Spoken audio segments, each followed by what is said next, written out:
As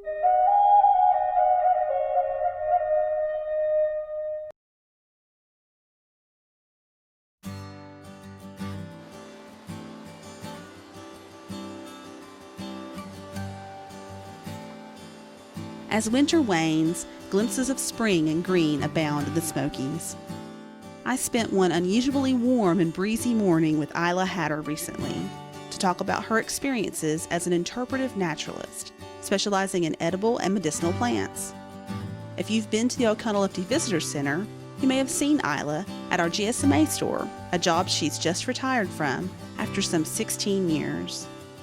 And though Ila won't be working in our bookstore every day, she'll still be leading her hikes and workshops, teaching people about the wonderful nature that surrounds them in the Smokies. It's a botanist's paradise to study and work here because we have so many diverse plants and species. And well, after all, this is known as the womb of the earth, that after the Ice Age, I tell folks that everything here that had not been killed back from the glaciers was able to repopulate North America. So we have more plant species here than anywhere in North America, including Canada, which is pretty spectacular. Great place to work. It wasn't anything that I really consciously went into. It was just me, just part of who I am, because my parents were older. They were married 17 years before they had me. And so they had gone through 2 world wars and a depression. And being that they were older, they felt they might not be around, you know, when I was grown. And so they thought they'd better teach me everything that they knew about survival. So I hunted with my father and fished with my mother. And so I learned all the outdoor things with them in my growing up years, and knew about plants and things also as we would be out in the woods. I also studied with Marie Mellinger down in Georgia, and was a member of the Incredible Edibles Club there for some 30 years. And that group meets during the year from April to October for 1 weekend a month. It might be at a farm, it might be at a state park where they allow us to forage, and everything for the weekend that we ate had to have 1 wild edible in it. So that's how come the Roadside Rambles cookbook got produced, from all those wonderful recipes over all those years. So that's part of the food part. And then medicine was just, you know, needing to know natural things, and that came from my grandmother and my mother and Marie. And then when Dr. Ed Kleps, Professor Emeritus at Botany at UT, after I'd moved here, he was starting his native plant nursery and taking a leave of absence. And the university asked him, well, your Incredible Edible Field School classes are so popular, who's going to take over? And he suggested me. And I've always been grateful to him because it really started a whole career of being asked to teach. So that's when I really began to combine so much of the medicinal knowledge with the edible knowledge, because so many plants are both. Food is medicine, medicine is food. I think it adds a lot to your experience to know, you know, this was the forest resources, why people came here. It's like, gosh, it's wilderness, you know. No, it's your grocery store, it's your hardware store, it's your lumber yard, you know. They didn't have an actual, you know, medical doctor for many years, and they had to know what they could treat the family with until that, you know, till one moved into the area. And they didn't have a traveling salesman, you know, with a little cart with all the groceries, you know, for many years also. So yeah, they had to make sure the family stayed safe and healthy. Then they had to use what's called the doctrine of signatures. Most indigenous people worldwide use that doctrine of signatures, and that is that you study a plant long enough, it will tell you what its use is. It's going to be marked in some way, either the color of the flower or the root, the shape of the leaf, where it grows, if it's what habitat, is it wet, dry, and in the case of ginseng, you know, with arms and legs, oh, it's good for all a man's cells, and turns out it pretty much is.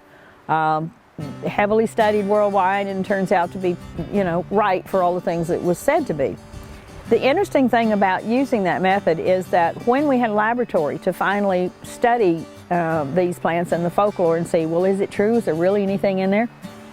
75% actually had a constituent in the plant that did work for what the folklore said. The other 25%, when they studied them, didn't have anything for what they thought it was good for, but it turned out to be good for something else that they wouldn't have known if they hadn't studied it. So that's 100% useful plants. In Appalachia, in the springtime, you get creasy greens, which is a cress, but they call them creasy greens, and that's like in the mustard family. And all of the vitamins and things are in these, really strong and something that's coming up early like that.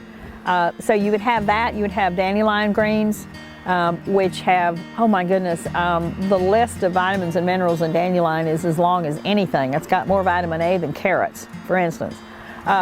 So you'd have creasy greens, you'd have dandelion greens that would come up, toothwort would be coming up early.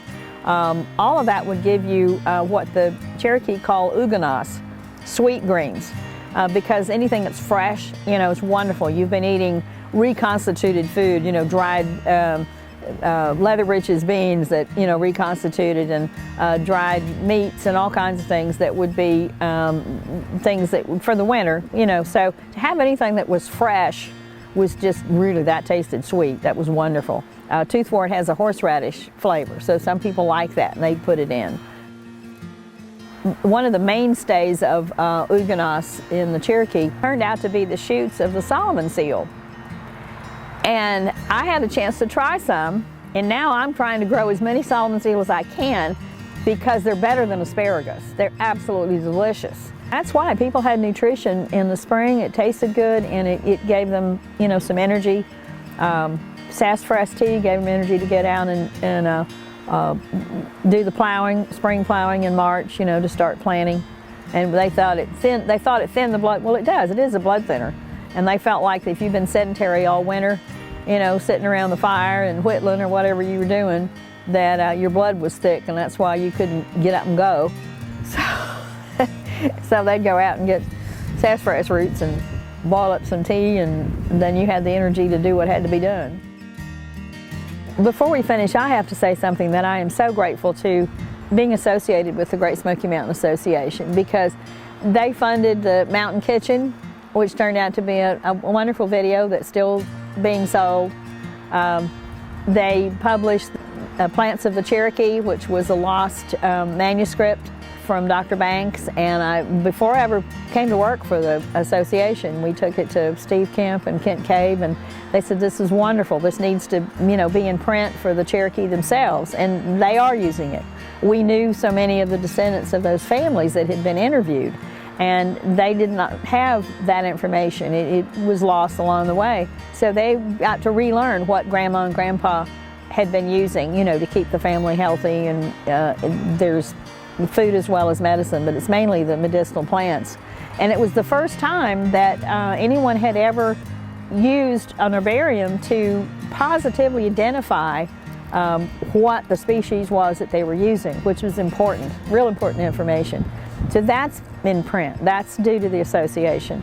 And then, as my husband said, well, that's the culmination of your career. You're now in a book with Dolly Parton. Into being Women of the Smokies. And that was just an amazement to me that I was included in all those wonderful women, because I knew so many of them had hiked with Margaret Stevenson, and Jerry loves to talk about that book and say, well, the height of her career, she's in a book with Dolly Parton. My wish and my prayer was that I could show people or help them understand that we are all related, that we're part of this wonderful nature, we're all part of that creation, and to respect it and to understand that there's a lot here for our use. Knowledge is a great thing. So there's really nothing that doesn't have a purpose.